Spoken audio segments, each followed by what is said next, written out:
Hi, in this module, we'll explore two important areas: how gender influences the experiences of gifted children and how parenting plays a central role in their development.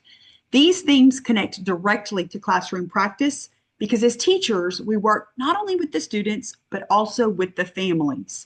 We'll also consider how cultural expectations and school structures interact with gender and how Louisiana's family-centered IEP process supports parents in guiding gifted children.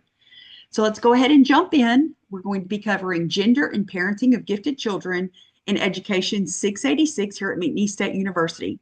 I'm Dr. Lori Benoit, and I'm excited to explore this with you. Please make sure you're completing the readings in Chapter 14 and 16 of Education of the Gifted and Talented. Let's dive in. In this module, we'll consider two important contexts for understanding giftedness: gender and parenting. First, we'll look at how gender expectations influence gifted boys and girls differently, often shaping their identities, interests, and confidence levels. Then we'll examine the role of parents, how they can nurture or inadvertently hinder gifted children's development. As teachers, understanding these influences helps us collaborate with families and advocate for students. By the end, you'll be able to connect gender dynamics and family context to your own teaching practice and even perhaps to your own educational experience. So let's jump in with an overview of gender and giftedness. Giftedness does not exist in a vacuum. It's shaped by cultural expectations of gender. For girls, being gifted may sometimes conflict with messages about femininity, popularity, or appearance. For boys, intellectual ability may be undervalued compared to sports, leadership, or social dominance. This dynamic affects confidence, course choices, and even career aspirations. Recognizing these pressures is essential for educators so we can counteract limiting stereotypes and support authentic development for both boys and girls. Gifted girls have unique strengths and challenges. And while this slide is not all encompassing or comprehensive, and it's certainly not representative of all girls, it is research based on many, many decades of studying gifted girls. Gifted girls often shine academically, but they are also at higher risk of internalizing pressure to conform. For instance, many may deliberately underachieve to avoid standing out from peers. You often see this in class discussion as well. They are better self-regulators if they feel like they're dominating a conversation, and they will often not raise their hands, not answer out loud. And that's just another way of seeing that underperformance. Others channel their drive into perfectionism, and some of them even extreme perfectionism. That can lead to burnout and anxiety. STEM underrepresentation remains a key issue, as girls may be discouraged subtly or overtly from pursuing those fields. However, I must say that we are seeing great gains in the STEM field when we're talking about girl participation and leadership. As educators, we should create spaces where gifted girls feel confident and supported in embracing their abilities fully. We also need to be very conscious and we need to be very cognizant of looking for signs and symptoms that are associated with some of what we consider to be extreme perfectionism. The book goes into that in a little bit greater detail, and you'll definitely want to make yourself aware of it as an advocate for gifted children. Now let's talk about boys. Gifted boys often receive more encouragement in math, science, and problem solving, but they also face cultural barriers. Many may suppress their talents in order to avoid social ridicule or to maintain a masculine identity. This is especially true when we consider males of color. Boys are also more likely than girls to act out when their needs aren't met, leading to discipline issues. And so this is where we often see, especially those dual exceptional male gifted students who are highly gifted, but they may also be neurodivergent or perhaps have some attention deficit issues. that can definitely contribute to acting out. This is not only done for social purposes, but it's sometimes done because they are intellectually frustrated. They're just not interested in what they're studying. Educators should foster environments where gifted boys feel safe excelling academically without having to sacrifice their social identity. And this is especially true when you have boys who are gifted in multiple areas. Perhaps they are going to be musically gifted, maybe they are athletically gifted. Um, that is a very big part of their identity, and it's something that we want to make sure that they can reconcile with their academic achievements, struggles, challenges, interests. And we would just want to create a space where we are accepting and supportive of that whole child. So now let's talk about parenting and the role that parenting plays in gifted children's lives. Parenting a gifted child requires unique sensitivity. Parents are often the strongest advocates for appropriate educational placement and services. At the same time, they must help their children manage heightened emotions, social struggles, and stress. One of the hardest balancing acts is between giving gifted students independence while still providing structure and guidance. Teachers can support parents by providing resources, listening, and reinforcing the homeschool partnership. Depending on which school system you serve in and which school you serve in, can also play a really big role in how active parents are in their gifted students' lives. Some settings have very high parent participation, perhaps even a little bit overbearing, where parents want to dictate what's going on in the class. Sometimes a lot of the pressure that students are feeling actually come from those parents who may be highly gifted and incredible achievers themselves. And then it might be the absolute complete other end where, the parents are not even really aware that there is a gifted program in the district. There are some school settings where the parents are really not very supportive of their students being in these academically advanced classes. They feel that it's an unnecessary pressure if they're already burdened down with other, responsibilities in their lives. So that's something just to think about is different school systems are going to have different parental manifestations. It's gonna look different and sound different in different schools. Let's talk about some of the challenges that our parents face when they're parenting their gifted students. Parents of gifted children often describe the experience as both rewarding and exhausting. Their children may read at a high school level when they're only in elementary school, but then they struggle with social skills. They may melt down under stress or disengage from school if bored. Parents may also feel isolated or frustrated when others don't understand the challenges they're facing. Teachers should remember that families are navigating this complexity daily and often appreciate reassurances, strategies, and collaboration. It's been my experience that parents greatly appreciate communication of all kinds.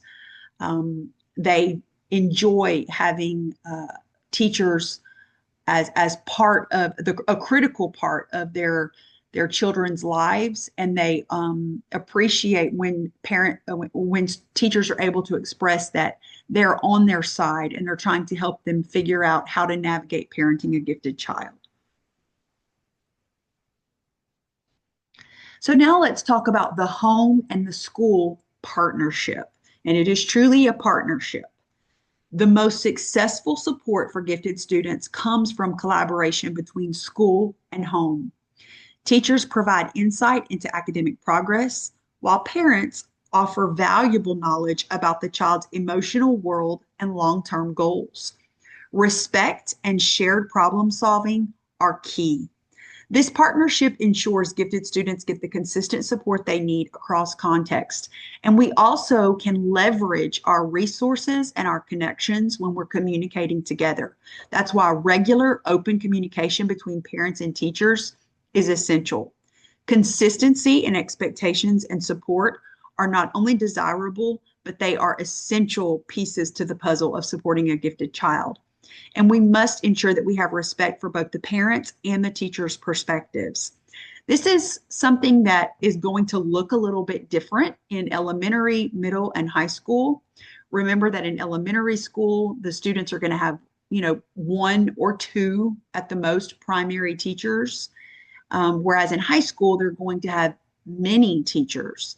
And so it might take a little bit more effort in high school. And what's so sad about that is sometimes that's the time when, they're physically larger and they're more independent than they've ever been, but they may need more support or a different kind of support than they ever have before. So that's not the time for teachers or parents to just kind of check out of the communication process. It's really a time to lean into it.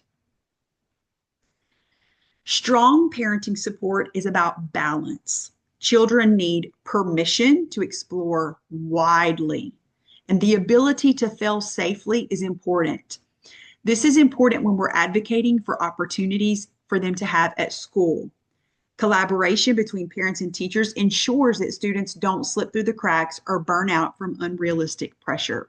So this is why it's so important for us to team up with the parents and share these types of strategies.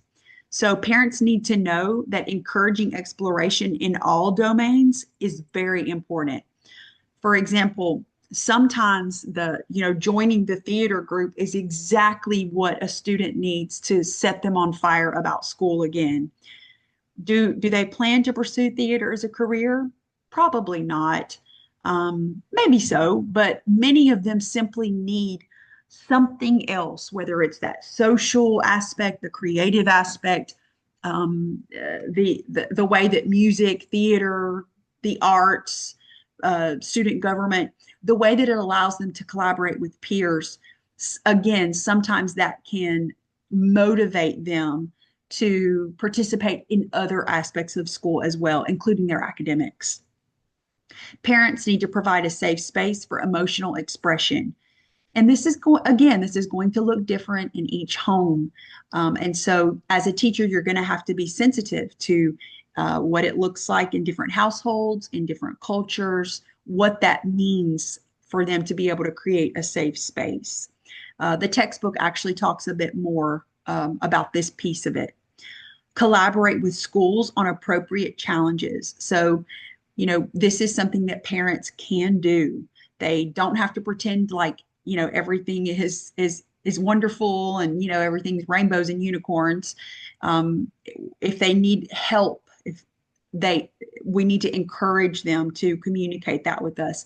That doesn't mean that we are the fix-it for everything going on. We're not their parents. We're not trying to be their parents. But if we know that there's a specific challenge going on, especially perhaps some social challenges or things that we can help mitigate in the classroom, that's a place where we can really work together.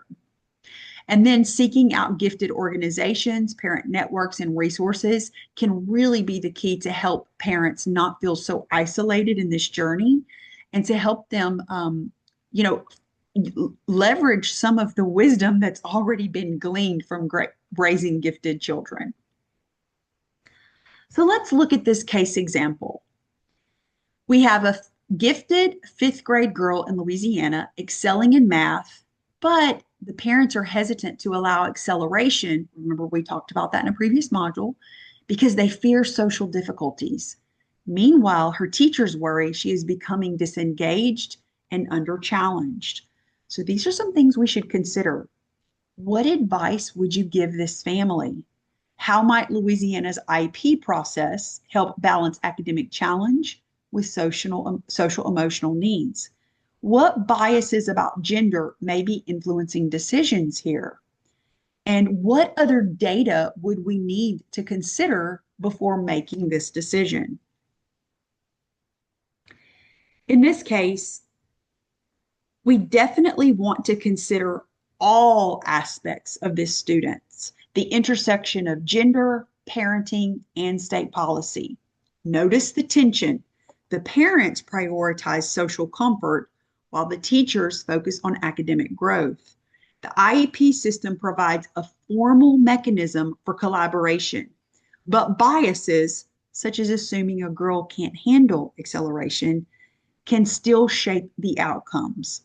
So while we're not going to actually have a resolution for this case, this is a very realistic scenario. And it's something that as a teacher, you would want to consider, and you would want to make sure that you're gathering the appropriate data, meeting with the appropriate stakeholders so that you can provide options for these parents to help them and this student make the best decision. These Louisiana Department of Education resources are essential for families. They clearly outline rights and procedures for gifted students, explain how identification and IEPs work in our state, and empower parents to advocate effectively. I recommend highlighting these in your work with gifted students. Don't assume that parents have read these or that they even know that they exist. For the elementary grades, we do a pretty good job of providing them for parents and supporting them. But many times at the high school level, we do not revisit these and help parents understand the process. So these, of course, are going to be linked. They're going to be linked with some of those supplementary resources on our learning platform. And you might want to reference them, or you might want to use them when you are completing your case study for this course. Here's another group of resources that could be really helpful. So the National Association of Gifted Children have practical strategies, but then they also have some broader advocacy resources as well. The Parenting for High Potential magazine is particularly parent friendly, while their equity and diversity resources address critical issues like gender bias and social emotional dynamics. It's also important to recognize real world concerns, such as parents noting how girls sometimes feel isolated in gifted programs that are male dominated. So bringing these perspectives forward helps us better support all gifted learners. And again, you might be able to use some of these resources in your case study. When we put all of this together, we see that gender and parenting both highlight how giftedness is deeply human. It's about relationships, opportunities, and the stories we tell children about what's possible for them. Teachers can shift the narrative by partnering with families and staying aware of biases. Now that we've explored gender dynamics and parenting, let's bring this back to practice. Again, I want you to be reflecting on this module as well as your own experience as a student and as a teacher. Have you seen a gifted girl hold back her ability to avoid standing out? Have you noticed a gifted boy downplaying his talent for fear of ridicule? And when you've interacted with parents, how have you worked together to support a child's needs? Reflecting on these questions helps ground the research in your daily practice, and it can help you become a stronger advocate for students and for their parents who are trying to navigate raising highly intelligent, highly gifted, and talented individuals. So as you move forward with this module, make sure that you are looking at your learning platform, Moodle, Canvas, whatever it may be, and you are accessing the resources, you are doing the readings for this week, and you are paying attention to assignments and deadlines. Don't hesitate to reach out to your instructor with any questions that you may have. Have a wonderful week. Continue leading our students and their parents with love, devotion, and fidelity. Have a great week.